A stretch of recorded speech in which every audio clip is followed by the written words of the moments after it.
belajar pendidikan agama Islam dan budi pekerti, ya kelas 7.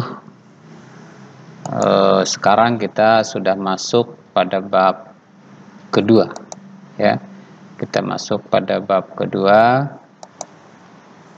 yaitu tentang perilaku jujur, amanah, dan istiqomah. Oke, seperti apa sih perilaku jujur, amanah, dan istiqomah itu? Oke, yang pertama perilaku jujur, yang kedua perilaku amanah, dan yang ketiga adalah perilaku istiqomah. Dan inilah yang akan kita pelajari pada bab kedua ini. Semoga nanti setelah kita mempelajari ini, kita semua dan kalian semua bisa mempunyai perilaku yang jujur, bisa berperilaku yang amanah, dan bisa berperilaku yang istiqomah. Amin. Baik.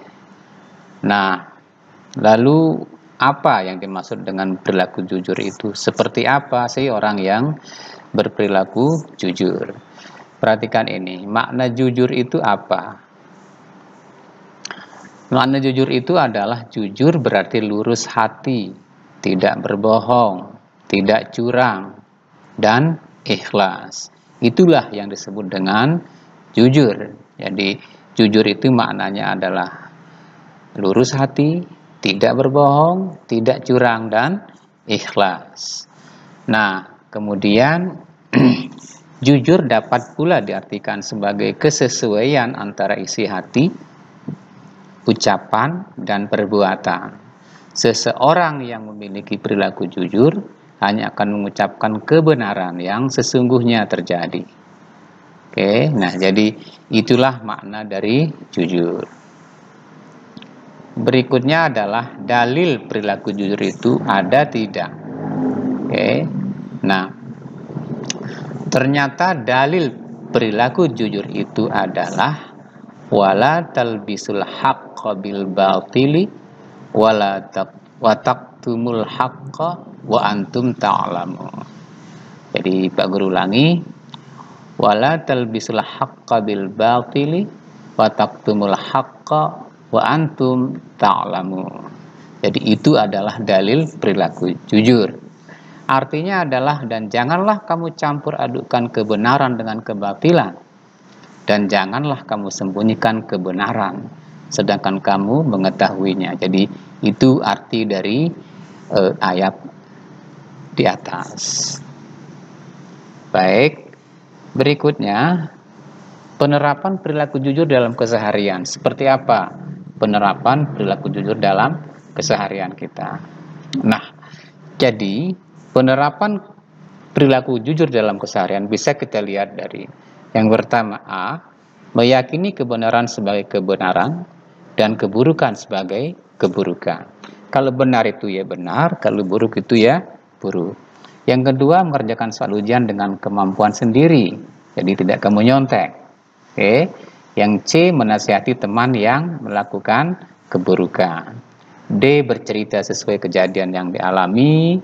E, bersegera dalam melakukan kebaikan pada saat dilihat orang maupun tidak dilihat orang. Kemudian tidak mencari alasan untuk menutupi kesalahan. Kemudian mengembalikan barang temuan kepada pemiliknya. Berikutnya menepati janji yang telah disepakati. Kemudian mematuhi peraturan sekolah meskipun tidak ada yang mengawasi. Dan yang terakhir mengakui kesalahan yang dilakukan. Nah, itu penerapan perilaku jujur dalam keseharian. Lalu hikmah perilaku jujur. Apa hikmahnya kalau kita berperilaku jujur? Kejujuran mengantarkan ke surga. Itu hikmahnya. Oke. Jadi jadilah orang yang jujur. Kalau kalian jujur, kalau kita jujur, hidup menjadi tenang, hidup menjadi tentram. Lalu kalau kita jujur, kita akan mendapatkan kepercayaan dari orang lain. Berikutnya, kalau kita jujur, kita akan memiliki banyak teman. Selanjutnya, kalau kita jujur, maka kita bisa menjaga nama baik diri sendiri, keluarga, dan masyarakat. Jadi itulah hikmah perilaku jujur. Nah, lalu B, perilaku amanah. Seperti apa perilaku amanah itu? Jadi makna perilaku amanah itu adalah dalam aspek perilaku amanah berarti terpercaya. Jadi dalam aspek perilaku amanah itu artinya terpercaya. Menurut Ahmad Mustafa Al-Maraghi, amanah adalah sesuatu yang harus dijaga dan disampaikan kepada pihak yang berhak memilikinya. Jadi menurut Ahmad Mustafa Al-Maraghi, amanah itu adalah sesuatu yang harus dijaga dan disampaikan kepada pihak yang berhak memilikinya.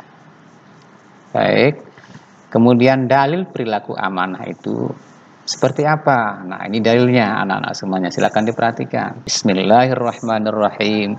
Ya ayyuhalladzina amanu la takhunullaha war rasula wa takhunu amanatikum wa antum ta'lamun. Shadaqallahul azim. Nah, lalu penerapan perilaku amanah dalam keseharian. Perhatikan, jadi menjaga barang titipan dengan baik. Kemudian menjaga rahasia orang lain. Selanjutnya melaksanakan tugas sekolah dengan baik. Selanjutnya beribadah kepada Allah Subhanahu wa taala dengan ikhlas. Berikutnya bekerja sesuai jabatan yang dimiliki. Kemudian menjaga dan menggunakan nikmat pemberian Allah Subhanahu wa taala dengan baik dan menyampaikan berita dengan benar. Jadi itu adalah penerapan perilaku amanah dalam keseharian. Nah, lalu hikmah perilaku amanah. Hikmahnya apa anak-anakku semuanya? Pertama, kalau kita amanah, kita dipercaya orang lain, kita memperoleh simpati dari orang lain, kita memperoleh kesuksesan hidup, kita melaksanakan perintah Allah Subhanahu wa taala dan Rasul-Nya, diberi kemudahan oleh Allah Subhanahu wa taala dalam menghadapi suatu permasalahan dan mendekatkan diri kepada Allah Subhanahu wa taala. Nah, jadi anak-anakku semuanya, sampai di sini dulu pertemuan kita untuk hari ini. Semoga ada manfaatnya. Silakan kalian pelajari kembali apa yang tadi Pak Guru sampaikan. Dan silakan jangan lupa kerjakan tugas kalian dengan sebaik-baiknya. Akhirul kalam.